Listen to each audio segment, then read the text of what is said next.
People deluded, I'm back again. I hope you all can hear me well. Now you're probably wondering why the hell I have a whiteboard in my hand. But anyways, with it being Arsenal versus Liverpool on Saturday, like you lot, all week I'm just stuck here thinking of ways to possibly win. Because I mean we're going against a tough Liverpool side who is scary, but I don't think they're playing to their full potential. That's bad luck for us. But yeah. Right now, you probably, and which I hate with football fans or people that claim they love football, this looks, maybe possibly looks intimidating, or you're thinking, what the hell is going on? I promise you it's about to make sense. Now, ignore everything until I tell you to pay attention on it, yeah, people?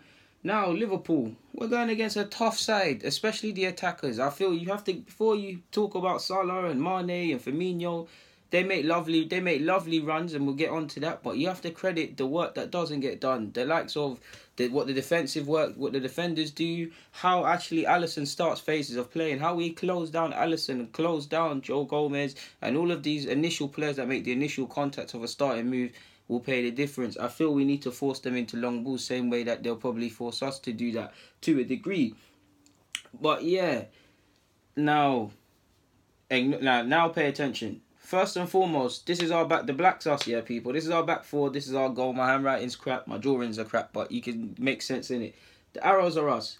This is what I don't want to see. First and foremost, don't stand off players next to our 6-yard box. We've seen Salah cutting off the right before and score from these angles. We've seen Mane do it against us. We've seen Sterling do it against us for Manchester City. We've seen quite a few goals conceded. Don't stand off people in the semicircle. I like to see that we have some adaptation to marking space and covering, but at times we really need to engage. Now, it's lovely. These arrows are the sorts of runs people are gonna make. You're gonna see Mane. You're gonna see this arrow's Robertson, but let's just use it as Mane as an example. It's Robertson, and then you've got Trent. But these are the runs. You're gonna see Salah come inside. You're gonna see him go outside. You're gonna see him make these darting runs off shoulders. You're gonna see that. Mane is going to come inside and make these sort of runs. Firmino will make the similar runs. I felt there was no need for me to draw more arrows or you'll get baffled people. They're going to make certain runs. But you're going to see Firmino, these blue arrows, people, are what you're going to see them do when they're not making runs ahead of the ball. They're going to drop into midfield and make it a 5 in midfield or whatever you look at it. And that's going to be an issue for us first and foremost because we play with a pivot. I hope we go with 4-3-3. Or if you don't want to necessarily call it a pivot, people, there's 3 in midfield. But we all know typically Ozil's ahead of them, people. Like Ozil's ahead of them. Even if he mucks in, we're going to be swarmed by midfielders. And if I'm Liverpool, that's actually one way I'd actually go again about beating Arsenal if they're not going to already. You put 5 in midfield because we're a good ball playing side and we're better in for stats in terms of fighting and defensive work and them things.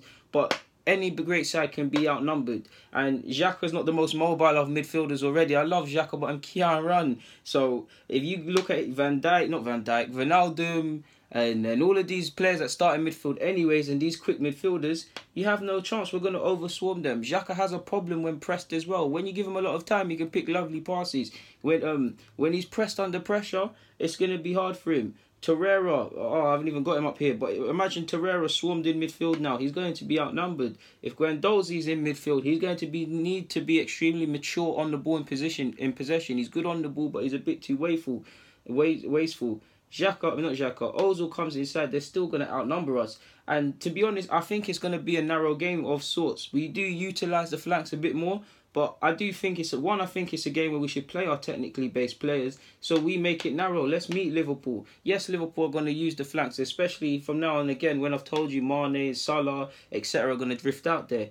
But naturally, like you see with Salah probably gets the most frustrated out of all of them when he doesn't get the ball. He's coming inside. One of them is going to drop deep to get onto the ball from early. And Mane is going to have to, if he's still out there, you see him go down these channels and go down there. But he's going to have to use variety in his game to not guess, to allow Bellerin to not second guess him. So if we can meet everybody halfway and make it a narrow game, Lacazette dropping in because he wants to get onto the ball, Aubameyang letting us be on the break, or Iwobi he can play on the flanks, but he naturally wants to get into the play. Even if Mkhitaryan's on the same thing, it makes it a narrow game.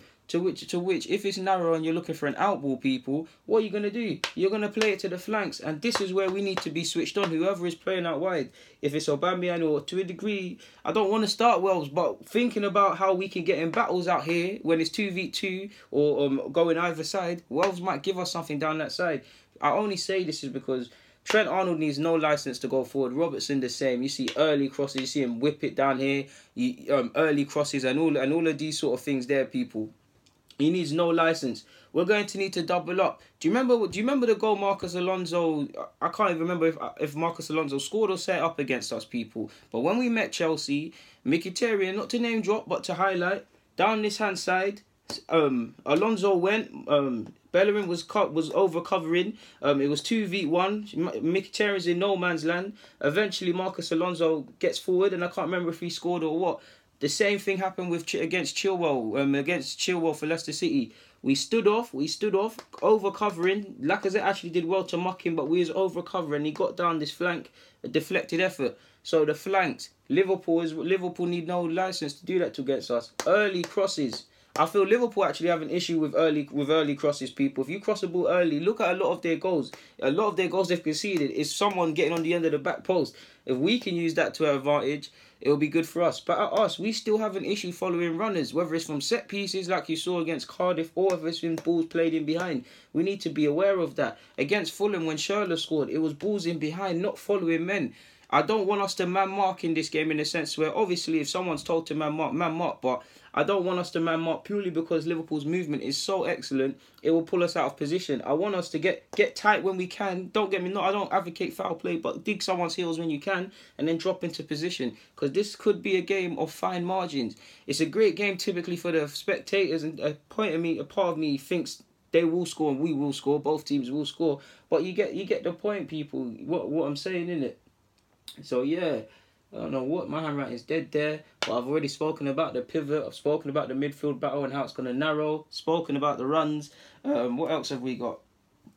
I've already spoken about Aubameyang. I want Aubameyang to be used closer to the midfield, to his strike partner and in the middle, but to a degree, his pace on the counter out on the left-hand side could help us. But I want it to be a thing where Lacazette drops in and we fight there, and Aubameyang's our outball, because I feel against Liverpool, we can't just think about them. We need to think about what we can do. Liverpool are improving defensively, but they still have issues and things like that, people. What else have I got? And one thing we could take advantage of, if I haven't highlighted it enough, obviously Robertson and what's his face now, Trent Arnold, they leave gaps, people. Because they want to get high, because Liverpool play with a high line, because they want to recover the ball high up the field anyways, and they obviously you need to move your team up the field as you go along the pitch. There's gaps. This gap could be exploited if we play balls into this channel to which Aubameyang's there, or if Aubameyang's on the up front can run into that. This is the space this is a space we can isolate.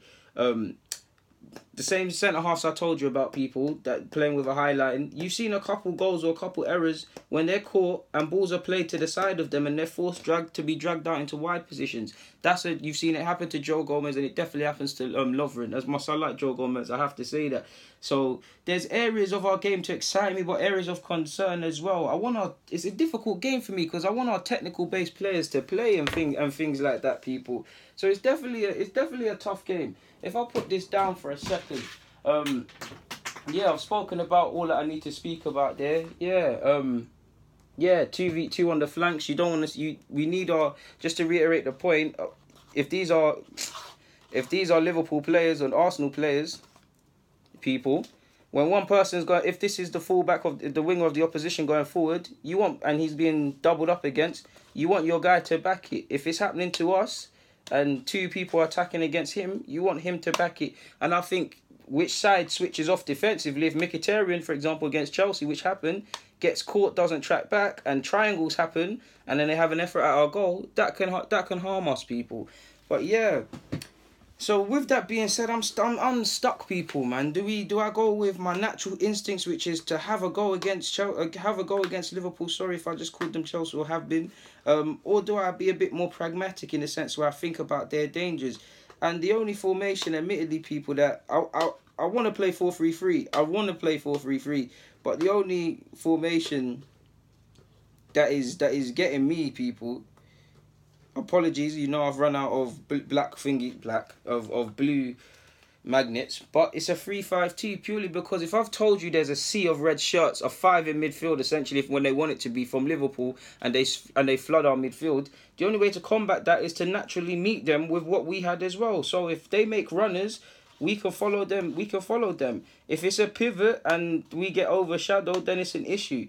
Not only that, you take Aubameyang off the flanks. Lacazette is likely to tuck it, drop deep as well to get onto the ball. So that's an extra man to help us cover and deal with the threat. There'd be protection out wide because our fullbacks would be high, and then it's down to the centre-halves to mark the spaces wisely and things like that. Whether they can do that's another thing. Also need to remember this formation served us quite well when we fought back against Liverpool last year.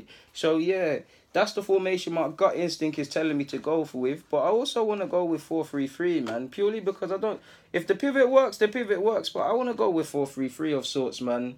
I actually want to go with 4-3-3. Torreira, Xhaka and Guendouzi. Guendouzi, you need to be smart in midfield. I'm giving you a chance. And then you want Aubameyang, you want Lacazette, Oba, and maybe Welbs, possibly, people, because he'll give us something down that flank. Obviously, we lose a lot if we take Mesut Ozil out the equation, and it should just Xhaka and Torreira and then Ozil. We'd lose a lot if we did it the first way I showed you and took Ozil out. But I told you previously, the pragmatic in me wants to think about the battle that's going to happen out wide, and I do think it could come down to stopping a cross or things like that. We also need to be very switched on against Liverpool as well, because I know I've said again how Liverpool press a back line well. They actually press midfield. The striking options tuck in and press midfield very well. So if I'm a Liverpool, I would want Salah, etc. to drop deep and stop Arsenal's midfielders from getting onto the ball. Make it nervous for the likes of Xhaka and things like that. Make it so that there's no midfielders, there's no out ball. What I mean by that as well is basically this, people. If I just do this thing. How does this make sense? Alright, boom.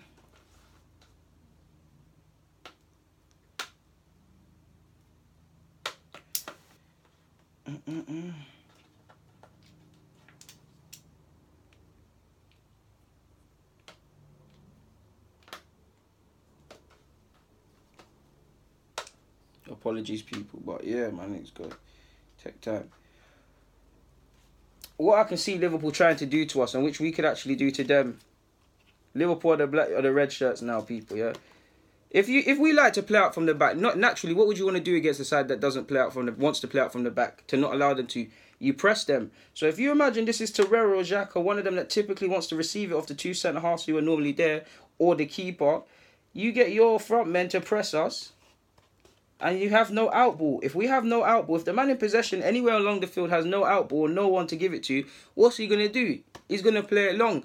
Only Aubameyang and to a degree Wells, if he's on the field, and maybe to a degree Iwobi, are beating any of them Liverpool, definitely the fullbacks, definitely not the fullbacks, but are beating any of them players in a foot race. We can't beat Liverpool player for player. We can't beat them in a foot race. A couple of our players can chuck it against them in that regards, but we can't beat them in a foot race. So the long ball makes it obsolete. If Aubameyang gets onto it and he drops deep, or Lacazette can hold it up, then cool. But that's one thing I would do if I was Liverpool, man. So it's undoubtedly going to be a crazy game, man, and we'll see what it holds, man. But yeah, finally as well, the key bits, they've conceded 4 goals, we've conceded 13. They've got 6 clean sheets, we've only got 2. Like I said, we've conceded 13. They've conceded 4.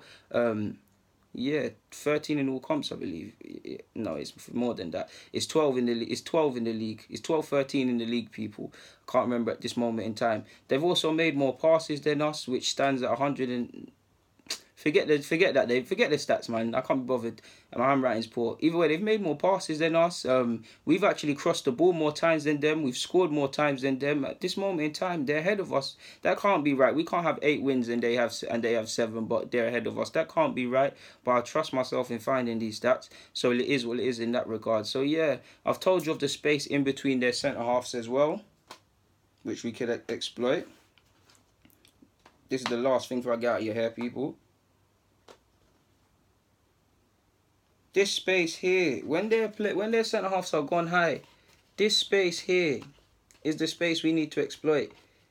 The ball comes out here, Joe Gomez backs it, he backs it. There's typically a man not paying any attention, people, down that side. So to make that point again, I don't think I was holding that right. They get caught, their centre halves get caught, ball comes in, and they're forced out wide. All it takes is for him to cover, quite rightly so, a midfielder not to drop in or to be too slow, people. And we've scored. How many times have we seen our Arsenal will fail to catch a man and it's done? But yeah, man, I hope I've given you guys something to think about and things. I've got every thought I possibly wanted to say off my brain across the last couple of vids I've made. So yeah, we need to be extremely street smart. We need to switch on. I think one way of beating Liverpool is constant movement and constant movement around their back line, because I feel their back line, similar to us, has an issue with runners. But yeah, it is what it is at this moment in time. People, deluded, thank you for watching and rocking with me. I'm out.